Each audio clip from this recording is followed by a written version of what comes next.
जय हिंद, वंदे मातरम। मैं परमजीत प्रकाश थॉमस राज क्लासेस से आप सभी का हार्दिक अभिनंदन करता हूं।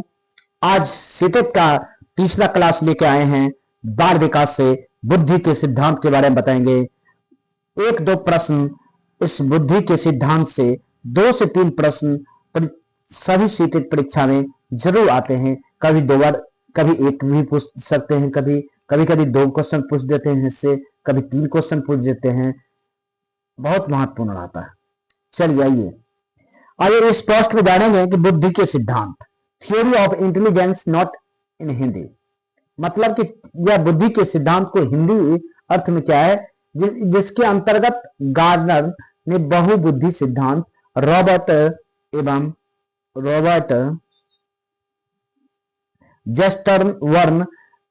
स्टर्नबर्ग बुद्धि के त्रिसिद्धांत। देखिए, बहुबुद्धि सिद्धांत गार्डनर ने, और रॉबर्ट जे स्टर्न बहुबुद्धि के त्रितंत्र सिद्धांत, अल्फ्रेड बिजर ने एक कारक सिद्धांत, स्पीयरमैन ने त्रिकारक सिद्धांत और थॉर्नडाइक ने बहुकारक सिद्धांत। देख लीजिए, यहां पे से 5 क्वेश्चन बन रहा है। जैसे कहीं पूछेगा बहुबुद्धि सिद्धांत किसने दिया था, तो गार्डनर ने। जहां पूछेगा कि बुद्धि के त्रितंत्र सिद्धांत, रॉबर्ट स्टर्नबर्ग ने। कहेगा कि एक कारक सिद्धांत पूछेगा, अल्फ्रेड ने। द्विकारक सिद्धांत पूछे या त्रिकारक सिद्धांत, स्पीयरमैन। चलिए, और बहुकारक सिद्धांत पूछे तब बहुकारक सिद्धांत, थॉर्नडाइक। साथ ही बुद्धि की परिभाषा जो विभिन्न विद्वान द्वारा दी गई है कि बुद्धि विशेषताएं बुद्धि को प्रभावित करने जैसी कारक जैसी सभी महत्वपूर्ण जानकारी विस्तार पूर्वक बताई गई है। बुद्धि के सिद्धांत से संबंधित प्रश्न सीटेट और यूपी टेट, एस्टेट विशेष रूप से पूछे जाते हैं। आइए हम बुद्धि के बारे में जानते हैं। इंटेलिजेंस का हिंदी होता है बुद्धि। चलिए, इसका अर्थ क्या होता है? बुद्धि क्या है? सभी व्यक्ति समान रूप से योग्य नहीं होते। बुद्धि का अर्थ है कि सभी व्यक्ति के पास एक समान बुद्धि नहीं होते हैं। मानसिक योग्यता उनके असमान होने का प्रमुख कारण है। मानसिक योग्यता जो है, इसका असमान होने की प्रमुख कारण है।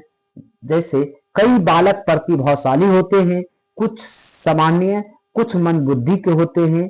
अलग अलग मनोवैज्ञानिक ने बुद्धि को अलग अलग परिभाषित की गई है। जो निम्नलिखित परिभाषा है, इसको याद रखना है। यही परिभाषा बार बार पूछे जाते हैं। यह क्वेश्चन पूछ जाए, बुद्धि कार्य करने की एक विधि है। किसने कहा, किसके अनुसार बुद्धि एक कार्य करने की विधि है? बुद्धि कार्य करने की एक विधि है, तो वर्थ के अनुसार। बुद्धि अमूर्त विचारों के बारे में सोचने की योग्यता है। अमूर्त विचारों की सोचने की योग्यता है। किसके अनुसार? तो बोलिएगा, किसके अनुसार? बोलिएगा टर्मन के अनुसार। बीने क्या कहते हैं? बीने के द्वारा बुद्धि इन 4 शब्दों में निहित है। बुद्धि पूछेगा किसके अनुसार बुद्धि 4 शब्दों में निहित है, तो बीने के द्वारा। कौन सा? ज्ञान, आविष्कार, निर्देश और आलोचना। बुद्धि 4 शब्दों में निहित है। किसने कहा था? तो बोलिएगा बीने ने। सीखने की शक्ति ही बुद्धि है। Intelligence is the ability of to learn. Buckingham के अनुसार क्या है? सीखने की शक्ति ही बुद्धि है। बुद्धि इन 4 शब्दों में निहित है, तो बीने। और बुद्धि अमूर्त विचारों की सोचने की योग्यता है, टर्मन साहब। और बुद्धि कार्य करने की विधि है, तो वुडवर्थ। आइए, इन सभी परिभाषा के आधार पर बुद्धि निम्न प्रकार के हैं। ये सभी चारों परिभाषा जो दी है, इसके आधार पर बुद्धि क्या, कौन से आधार पर है? सीखने की योग्यता हुआ, तो जिसको एबिलिटी ऑफ लर्न कहते हैं। अमूर्त चिंतन की योग्यता हुआ, यानी कि अमूर्त चिंतन मतलब एबिलिटी ऑफ थिंक एब्स्ट्रैक्टली। समस्या समाधान करने की योग्यता हुआ, एबिलिटी टू सॉल्व प्रॉब्लम। वातावरण में समायोजन की योग्यता, ability to adjust one's environment. इन परिभाषाओं के अनुसार बुद्धि केवल एक तरह की क्षमता नहीं है, अनेक तरह की क्षमता सम्मिलित है। बुद्धि एक तरह का क्षमता थोड़ा है, अनेक तरह का है। आइए आगे देखते हैं बुद्धि की विशेषता क्या है। तो बुद्धि की विशेषता है, बुद्धि व्यक्ति की जन्मजात शक्ति है। ठीक है, बुद्धि व्यक्ति की जन्मजात शक्ति है। सही है कि गलत है कथन? बोलेगा बिल्कुल सही है। बुद्धि व्यक्ति को विभिन्न बातों की सीखने की योग्यता सहायता करता है। बुद्धि जो व्यक्ति को अलग अलग तरीके के बात सीखने के में सहायता प्रदान करती है। बुद्धि व्यक्ति के अमूर्त चिंतन की योग्यता प्रदान है। बिल्कुल सही। बुद्धि व्यक्ति को नवीन परिस्थितियों में समायोजन का गुण है। बुद्धि जो है व्यक्ति को नया कोई परिस्थिति आ जाए उसमें समायोजन करने की गुण प्रदान करती है। बुद्धि व्यक्ति कठिन परिस्थिति को जटिल में सरल बनाती है। बुद्धि वाले व्यक्ति क्या करते हैं? कठिन से कठिन परिस्थिति को, जटिल समस्या को सरल बनाती हैं।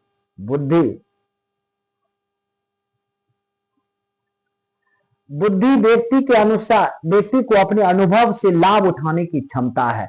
व्यक्ति को अपने अनुभव से लाभ उठाने की क्षमता देती है बुद्धि व्यक्ति को भले बुरे, सत असत, नैतिक और अनैतिक कार्यों में अंतर करने की योग्यता प्रदान करती है। लिंग विभेद 8 नंबर में लिंग भेदवाद जाति विशेष पर बुद्धि का प्रभाव नहीं पड़ता है। अगर बुद्धि किसी के पास है तो लिंग विभेद नहीं करेगा, स्त्री पुरुष नहीं करेगा, कोई जात पात का निष्पक्ष मतलब उसका पक्ष नहीं लेगा। बुद्धि मुख्य प्रभाव वंशानुक्रम पर पड़ता है। वातावरण का प्रभाव केवल 10 बिंदुओं पर पड़ता है। बुद्धि एक इकाई न होकर अनेक इकाई का समूह है। बुद्धि एक इकाई है नहीं, बुद्धि अनेक इकाइयों का समूह है। बुद्धि को प्रभावित करने वाले कारक कौन सब हैं? बुद्धि को प्रभावित करने वाले कारक जो है बुद्धि को प्रभावित करने वाला कारक है वंशानुक्रम, वातावरण, इन दोनों की अंतःक्रिया। बुद्धि प्रभावित किससे होती है? वंशानुक्रम से, वातावरण से, वंशानुक्रम एवं वातावरण दोनों से। आइए बुद्धि के सिद्धांत लिस्ट यानी theory of intelligence not in Hindi. बुद्धि के सिद्धांत और प्रवर्तक। एक तत्व बुद्धि का प्रवर्तक कौन है? अल्फ्रेड बीने। एक तत्व सिद्धांत बुद्धि का सिद्धांत किसने दिया था? अल्फ्रेड बीने ने। आइए उसके बाद द्वित तत्व सिद्धांत पूछ दे। द्वित तत्व पूछे स्पीयरमैन, बहुत तत्व पूछे थॉर्नडाइक, ब्लूम सिद्धांत बीएस ब्लूम द्वारा, समूह तत्व सिद्धांत थॉर्स्टन द्वारा होता है। प्रतिदर्श नमूना थॉमसन के द्वारा 1955 में किया। त्रिआयाम सिद्धांत पूछ दे तो गिलफर्ड और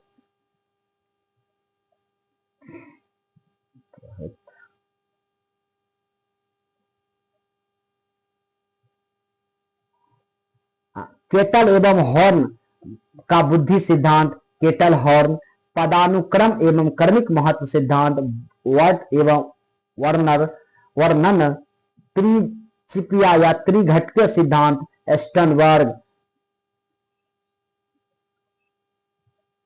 बहुमानसिक योग्यता का सिद्धांत केली और द्विविवात्मक सिद्धांत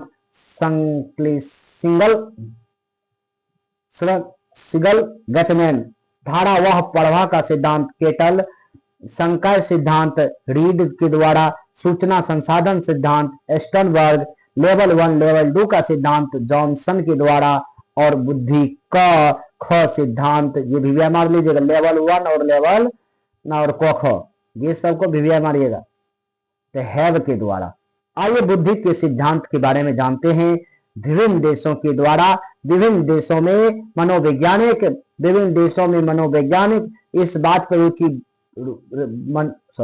विभिन्न देशों की वैज्ञानिक ने इस बात की रुचि बढ़ी कि बुद्धि संरचना कैसी है, इनमें किन किन कारकों का समावेशन है। इसका परिणाम स्वरूप विभिन्न कारक के आधार पे अलग अलग सिद्धांत दिए गए हैं जो इस प्रकार है। बुद्धि के एक कारक दो कारक सिद्धांत, एक कारक और दो कारक सिद्धांत। बुद्धि के एक कारक सिद्धांत, बुद्धि के एक कारक सिद्धांत 1905 ईस्वी में वीने के द्वारा दिया गया, अल्फ्रेड वीने के द्वारा दिया गया था। अल्फ्रेड वीने का एक तत्व सिद्धांत, देखिए बुद्धि के एक कारक सिद्धांत, अल्फ्रेड वीने का एक तत्व सिद्धांत। आइए इसके प्रतिपादक फ्रांस, एक तत्व बुद्धि का सिद्धांत फ्रांस के मनोवैज्ञानिक अल्फ्रेड वीने एवं टर्वन अमेरिका तथा एस्टन ने इसका समर्थन किया था। मनोविज्ञान इसकी प्रतिपादक फ्रांस के मनोवैज्ञानिक अल्फ्रेड वीने हैं। टर्वन अमेरिका के एस्टर्न इसका समर्थन किया था। उन्होंने बुद्धि को एक खंड और अविभाज्य इकाई माना है, भाज्य इकाई माना है। इस सिद्धांत के अनुसार व्यक्ति की विभिन्न मानसिक योग्यता एक इकाई के रूप में कार्य करती है। यदि एक व्यक्ति विशेष गुण और अन्य क्षेत्रों में निपुण रहेगा, विभिन्न परीक्षाओं के द्वारा मत असत्य सिद्ध हो सकता है। आइए द्विकारक सिद्धांत, द्विकारक सिद्धांत स्पीयरमैन ने दिया था। एक कारक सिद्धांत अल्फ्रेड वीने ने, द्विकारक सिद्धांत पूछ दे तो स्पीयरमैन ने, त्रिकारक सिद्धांत पूछ दे स्पीयरमैन ने। इस सिद्धांत के प्रतिपादक ब्रिटेन के स्पीयरमैन। यहां से क्वेश्चन ये पूछ जाता है स्पीयरमैन कहां के निवासी थे, कहां के थे? ब्रिटेन का। अनुसार संरचना द्विकारक है, इससे एक कारक को सामान्य और दूसरे कारक को विशिष्ट कहा गया है। एक कारक सिद्धांत को जनरल ऑफ जी फैक्टर और विशेष कारक को स्पेसिफिक्स ऑफ एस फैक्टर। और सामान्य कारक के अंतर्गत क्या सब आते हैं? सामान्य कारक में, सामान्य कारक से उनका तात्पर्य यह है कि सभी व्यक्ति के कार्य करने की एक समान योग्यता होती है। प्रत्येक व्यक्ति कुछ सीमा तक प्रत्येक कार्य कर सकता है। प्रत्येक व्यक्ति अपना क्षमता के अनुसार, बुद्धि के अनुसार कुछ समय तक कार्य कर सकता है, कुछ सीमा तक कार्य कर सकता है, प्रत्येक कार्य कर सकता है। आज जी फैक्टर स्पीयरमैन के द्वारा दिया गया है। स्पीयरमैन ने जी कारक को मानसिक ऊर्जा कहा। क्वेश्चन पूछेगा जी कारक को मानसिक ऊर्जा किसने क्या था, कहा था? तो स्पीयरमैन ने। अर्थात सभी मानसिक कार्य करने के लिए जी कारक अनिवार्य हैं। इसकी मात्रा अलग अलग व्यक्ति की अलग अलग होती है। यह कारक व्यक्ति के जन्मजात होता है। जी कारक, कौन से कारक व्यक्ति की जन्मजात होता है? तो बोलिएगा जी कारक। यह व्यक्ति में सदैव एक सा अपरिवर्तनीय रहता है। परिशिक्षण का कोई प्रभाव नहीं पड़ता। यह जीन द्वारा माता पिता से मिलता, जीन के द्वारा माता पिता से मिलता है। प्रत्येक व्यक्ति में जी फैक्टर की मात्रा अलग अलग होती है, परंतु निश्चित मात्रा में होती है। प्रत्येक व्यक्ति में जी फैक्टर का मात्रा अलग अलग होती है, लेकिन निश्चित मात्रा में जरूर होती है। अर्थात किसी मानसिक क्षमता अधिक और किसी की कम होती है। यह जिस व्यक्ति में जितना अधिक होगा, जी फैक्टर जितना अधिक होगा, उतना ही अधिक सफल होगा। इसका हस्तांतरण हो सकता है, इसका हस्तांतरण हो सकता है। आइए एस फैक्टर में चलते हैं। विशिष्ट कारक, इस कारक का संबंध व्यक्ति के विशिष्ट कार्यों से होता है। आइए एस फैक्टर की विशेषता के बारे में जानते हैं। एस कारक जन्मजात नहीं है। एस कारक जो है, विशिष्ट कारक जो है, जन्मजात नहीं होता है, यह अर्जित किया जाता है। इसी शिक्षण या अनुभव के द्वारा बढ़ाया जा सकता है। एस कारक जन्मजात नहीं होता है, इसे अर्जित किया जाता है। अर्जित किया जाता है। जैसे कोई व्यक्ति ट्रेनिंग पाकर सिंगर बन जाता है, ट्रेनिंग पाकर सिंगर बन जाता है। यह कारक अनेक और दूसरे स्वतंत्र होते हैं। यह कारक अनेक और एक दूसरे से स्वतंत्र होते हैं। अर्थात किसी व्यक्ति को गाना आता है, उसके साथ साथ उसे चित्रकारी भी आता है। दोनों को एस फैक्टर कम या ज्यादा हो सकता है। अर्थात एस फैक्टर परिवर्तनशील है। एस फैक्टर मतलब किसी को गाना आता है, गाना साथ चित्रकारी भी आता है। इससे कहीं ज्यादा चित्रकारी में रुचि होगा, अच्छा होगा, या तो गाना में होगा, कम या ज्यादा हो सकता है। विभिन्न कारकों का संबंध विभिन्न कुशल कार्यों से होता है। यह कारक विभिन्न व्यक्ति एवं अलग अलग मात्रा में होती है। व्यक्ति जिस विषय पे एस फैक्टर होता है, उससे कुशलता एवं सफलता प्राप्त करता है। जैसे कि गाने में के किसी पास जी के साथ एस फैक्टर है। एच कारक का स्थानांतर एक विषय से दूसरे विषय में नहीं हो सकता है। जरूरी नहीं उसे गाना आता है तो उसे पेंटिंग भी अच्छी आती हो। इससे स्पष्ट है किसी विशेष कला सीखने के लिए दोनों कारक का होना अनिवार्य है। अब आइए त्रिकारक सिद्धांत के बारे में जानते हैं। त्रिकारक का सिद्धांत थ्री फैक्टर थ्योरी 1911 ईस्वी में एक्सपेरिमेंट के द्वारा दिया गया था। इससे संशोधन करते हुए जोड़कर त्रिकारक प्रतिपादन क्या तीसरी कारक ने उन्होंने समूह कारक, तीसरी कारक को समूह कारक कहा गया है। क्वेश्चन पूछेगा समूह कारक के नाम से कौन जानते हैं? त्रिकारक को। समूह कारक का प्रतिपादक किसने किया था? बोलिएगा एस्पियरमैन ने। इस कारक के में ऐसी योग्यता का स्थान दिया गया है जो सामान्य योग्यता, श्रेष्ठ विशिष्ट योग्यता के निम्न प्रकार कारक के मध्य का स्थान रखती है। समूह कारक विभिन्न विशिष्ट कारक का सामान्य कारक से मिश्रण समूह बनता है। थॉर्नडाइक ने इस सिद्धांत की आलोचना की, बहुकारक सिद्धांत दिया। थॉर्नडाइक ने बहुकारक सिद्धांत दिया। ये सब विधिया है। आइए बहुकारक सिद्धांत के बारे में जानते हैं। आइए बहुकारक से मल्टी फैक्टर थ्योरी, इस सिद्धांत के प्रतिपादक थॉर्नडाइक हैं। बहुकारक सिद्धांत के प्रतिपादक कौन है? थॉर्नडाइक है। उन्होंने अपने सिद्धांत में बुद्धि के विभिन्न कारक का मिश्रण क्या माना है। इससे कई योग्यता निहित होती है, स्वतंत्र रूप से काम करती है। थॉर्स्टन का समूह कारक बुद्धि का सिद्धांत। देखिए सोझे पूछे समूह कारक के नाम से, समूह कारक किसने, त्रिकारक को समूह कारक किसने कहा था? तो एस्पियरमैन ने कहा था। यहां पूछेगा थॉर्स्टन के समूह कारक किसका? एस्पियरमैन का ना है। समूह कारक बुद्धि का सिद्धांत थॉर्स्टन का है। इस सिद्धांत में थॉर्स्टन माने जाते हैं, प्रतिपादक थॉर्स्टन माने जाते हैं। और इसके अनुसार बुद्धि को ना तो सामान्य कारक और ना ही विशिष्ट कारक में का प्रदर्शन है। समूह कारक में सामान्य ने विशिष्ट का है, बल्कि कुछ मौलिक कारक को समूह के कार्य में बुद्धि को प्रदर्शित करते हैं। दो या दो से अधिक मूल्य कारक मिलकर समूह बनाते हैं जो व्यक्ति के किसी क्षेत्र में बुद्धि का प्रदर्शन करते हैं। आइए जानते हैं थॉर्स्टन के बुद्धि के साथ मूल कारक बताए जो इस प्रकार है। थॉर्स्टन का बुद्धि का मूल कारक क्या है? देखिए शाब्दिक योग्यता होना चाहिए। थॉर्स्टन क्या कहता है फर्स्ट में कि शाब्दिक वर्बल एबिलिटी होना चाहिए, यानी शाब्दिक योग्यता होना चाहिए, प्रत्यक्षीकरण होना चाहिए, प्रीपिएचुअल एबिलिटी होना चाहिए और स्पेशियल एबिलिटी होना चाहिए, बेसिक योग्यता होना चाहिए, आंकिक योग्यता होना चाहिए, स्मृति युक्त शक्ति होना चाहिए, मेंटल पावर होना चाहिए, शब्द का प्रभाव होना चाहिए, वर्ड फ्लुएंसी होना चाहिए और लॉजिक पावर होना चाहिए।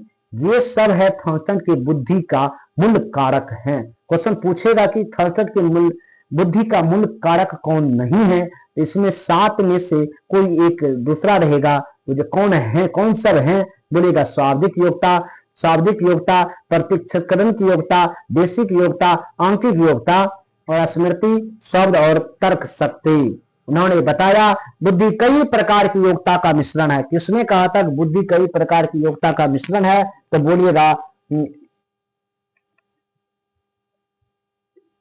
कई प्रकार का है। तो थॉर्स्टन ने कहा था कई प्रकार के हैं। बुद्धि का त्रितंत्र सिद्धांत एस्टनबर्ग ने दिया था। आइए हम जानते हैं एस्टनबर्ग के त्रितंत्र सिद्धांत। त्रिकारक ना त्रितंत्र सिद्धांत किसने दिए थे? एस्टनबर्ग ने दिए थे।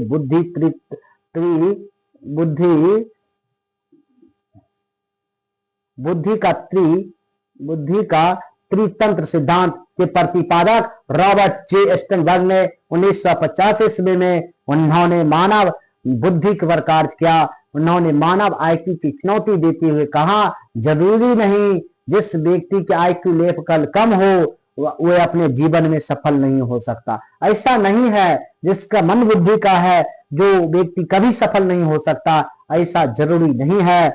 तथा यह जरूरी नहीं है जिस व्यक्ति का आईक्यू लेवल अच्छा हो वह निश्चित रूप से अपने जीवन में सफल हो। बहुत अच्छा। एक सफल बुद्धिमान व्यक्ति सफल उसकी बुद्धि पर निर्भर करती है। कहता है कि एक सफल बुद्धिमान व्यक्ति की सफलता उसकी बुद्धि पर निर्भर करती है। प्रत्येक व्यक्ति में 3 प्रकार की बुद्धि होती है। कौन कहते हैं? रॉबर्ट जे स्टर्नबर्ग कहते हैं प्रत्येक व्यक्ति में 3 प्रकार की बुद्धि होती है। कितने प्रकार की होती है? 3 प्रकार में से वह किसी भी एक प्रकार की बुद्धि से सफलता प्राप्त कर सकता है। बुद्धि के वर्णन के कारक सिद्धांत के नाम को त्रितंत्र सिद्धांत कहा जाता है। स्टर्नबर्ग ने अपने द्वारा इस त्रितंत्र सिद्धांत में बुद्धि की व्याख्या की गई है। कोई कभी क्वेश्चन पूछ सकता है कि किसके अनुसार जिसका आईक्यू लेवल कम होता है वह कभी सफल नहीं हो सकता, तथा यह जरूरी नहीं है जिसका आईक्यू अच्छा होगा वह अपने जीवन में सफल जरूर होगा। ऐसा नहीं कह सकते हैं, लेकिन प्रत्येक व्यक्ति में 3 प्रकार की बुद्धि होती है। 3 प्रकार में वह किसी भी एक प्रकार की बुद्धि क्षेत्र में सफलता प्राप्त कर सकता है। तीन बुद्धि के वर्णन कारक सिद्धांत का नाम त्रितंत्र सिद्धांत स्टर्नबर्ग के द्वारा इस सिद्धांत की व्याख्या की गई है। आइए जानते हैं 3 प्रकार की बुद्धि को उन्होंने 3 उप सिद्धांत द्वारा समझाया गया है। आइए पहले जानते त्रितंत्र सिद्धांत के एक घटक के उप सिद्धांत, जिसको विश्लेषणात्मक, इसमें 3 घटक होते हैं, मेटा घटक, एक प्रदर्शन घटक, एक ज्ञान अधिकरण घटक। आइए मेटा घटक किसे कहते हैं? कंपोनेंट। यह व्यक्ति की समस्या का समाधान खोजना, समाधान तथा योजना बनाने में सक्षम होते हैं। यह जो घटकीय उप सिद्धांत है इसमें इसके 3 घटक होते हैं। एक मेटा घटक, यह व्यक्ति की समस्या समाधान की योजना को बनाने में सक्षम होता है। अब प्रदर्शन घटक क्या है, आइए उसके बारे में जानते हैं। प्रदर्शन घटक जो है, परफॉर्मेंस कंपोनेंट जो है, जब व्यक्ति किसी समस्या का हल करने के लिए योजना बनाते हैं, वह समस्या योजना बनाने के लिए है, उसको योजना को जो हल करते हैं, योजना को बनाते हैं और उन योजना को लागू करने की मदद करते हैं, इसे प्रदर्शन घटक कहते हैं। आइए आप जानते हैं ज्ञान अधिकरण घटक। किसी नई जानकारी को प्राप्त करने के लिए अमूर्त चिंतन करने में इस घटक का प्रयोग होता है। अमूर्त चिंतन में जिस घटक का प्रयोग होता है उसे ज्ञान अधिकरण घटक कहते हैं। आइए दूसरा विधि है अनुभवी उपतंत्र सिद्धांत। आइए अनुभवी उपतंत्र सिद्धांत के बारे में जानते हैं। एक्सपेरिमेंटल इंटेलिजेंस यानी अनुभवी उप सिद्धांत के रचनात्मक बुद्धि, क्रिएटिव इंटेलिजेंस। रचनात्मक बुद्धि में 2 भाग होते हैं। रचनात्मक बुद्धि के कितने भाग होते हैं? बोलिएगा। 2 भाग। एक होता है नोवेलिटी, एक होता है ऑटोमोशन। नोवेलिटी मतलब नवीन, या किसी व्यक्ति की पहली बार समस्या से निपटने की क्षमता से संबंधित है। अगर कोई समस्या आते हैं, आप उस समस्या से पहली बार निपट रहे हैं तो यह नवलिटी में आएगी। और स्वचालन यानी ऑटोमोशन, यदि यह किसी व्यक्ति के स्वचालित रूप से दोहराए गए कार्य में क्षमता संबंधित है। कुछ प्रश्नों को समझ सकते हैं आप जितनी जल्दी नई समस्या को हल करते हैं, क्या वे अपनी आप नई कौशल का उपयोग करते हैं? आप अपनी जल्दी समस्या को हल करते हैं, क्या वे अपने आप नई कौशल उपयोग करते हैं समस्या को हल करने के लिए? उदाहरण, जेम्स बॉन्ड हर समय नई समस्या निपटाने के लिए अपने ज्ञान कौशल का उपयोग करता है तथा रचनात्मक बुद्धि रखता है।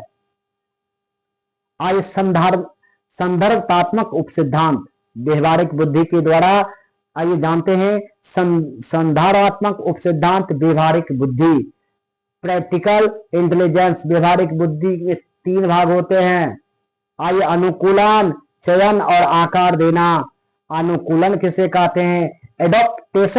एडॉप्टेशन का हिंदी होता है अनुकूलन। यदि व्यक्ति का माहौल याद नहीं, समस्या से निपटने के लिए अनुसार अपने अंदर बदलाव लाकर अनुकूल कोशिश करता है, अनुकूल होने की कोशिश कर। व्यक्ति माहौल को याद नहीं समझ माहौल माहौल याद नहीं, समस्या से निपटने का लिए अनुसार अंदर में कोई लाभ बदलाव लाते, अनुकूलन कहते चयन, सिलेक्शन। जब व्यक्ति पूर्णतः नए वातावरण में आ जाए तो सोचता है कि उसे कैसे पुराने वातावरण के नए वातावरण के हिसाब में बदला जाए। जब कोई व्यक्ति नया वातावरण में आ जाता है ना, तो वह क्या कहता है, पुराने वातावरण कैसे बदला जाए। आकार देना, इसके कारण आकार देना, शैपिंग, इसके द्वारा व्यक्ति खुद कोई बदलाव नहीं लाता। आकार देना मतलब खुद बदलाव नहीं लाता, बल्कि उससे वातावरण को अपने हिसाब से बदल देता है। आसान शब्दों में व्यवहारिक बुद्धि का उपयोग रोजमर्रा कार्यों में, जैसे घर, नौकरी, बाजार में आने वाली समस्या को दूर करने के लिए किया जाता है। इस बुद्धि का विश्लेषण कुछ प्रश्नों के द्वारा किया जा सकता है। चलिए जानते हैं, क्या व्यक्ति का आसानी से फायदा उठाया जा सकता, क्या वह अपने आसपास की दुनिया अच्छी तरह से समायोजन कर सकता है। गार्डन के बहुबुद्धि सिद्धांत गार्डन साहब ने दिए थे। बहुबुद्धि सिद्धांत गार्डनर ने दिए थे। इसका प्रतिपादक गार्डनर ने 1983 ईस्वी में दिए थे। हार्वर्ड गार्डनर के अनुसार बुद्धि एक तत्व नहीं, बल्कि विभिन्न बुद्धि से मिलकर बनती है। प्रत्येक बुद्धि एक दूसरे से स्वतंत्र होकर कार्य करती है। अर्थात किसी व्यक्ति की तरह बुद्धि अधिक हो उसे पता नहीं लगाया जा सकता। किसी अन्य प्रकार की बुद्धि कैसी होगी, कम या ज्यादा। गार्डनर ने प्रतिभाशाली व्यक्ति का अध्ययन किया। इस आधार पर 8 प्रकार की बुद्धि का वर्णन किया। गार्डनर साहब ने कितने प्रकार की बुद्धि का अध्ययन किया? 8 प्रकार में। 8 प्रकार की कौन से बहुप्रकारक बुद्धि? आइए, शारीरिक गति संवेदी बुद्धि, संपूर्ण शरीर अथवा किसी अंग को लचीला बनाकर प्रयोग करना, पेशीय कौशल का उपयोग करना, शारीरिक गति संवेदी योग्यता के अंतर्गत आता है। शारीरिक गति संवेदी बॉडी कैनेटिक्स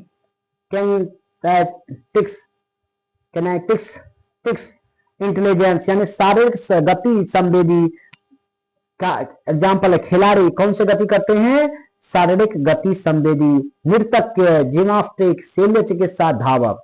आइए, अंतर व्यक्तित्व से बुद्धि के व्यक्ति, अंतर व्यक्तित्व बुद्धि के व्यक्ति की इच्छाओं की प्रेरणा आवश्यकताओं को समझ लेते हैं, दूसरे के सूक्ष्म व्यवहार के प्रति संवेदनशील होते हैं, जिसे इंटरपर्सनल इंटेलिजेंस कहते हैं।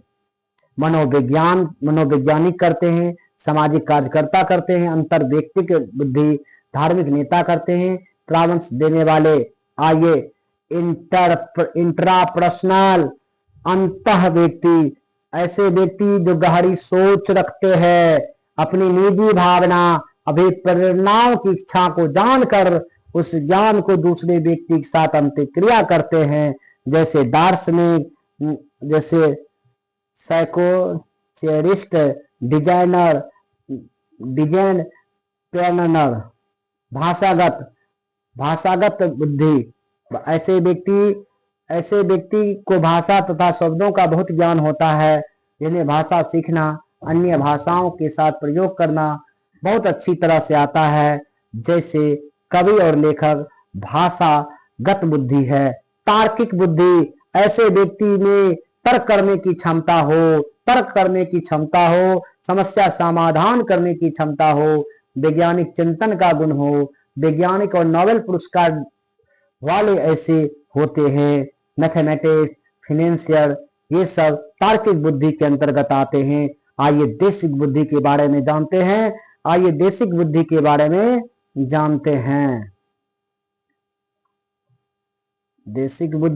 जानते हैं।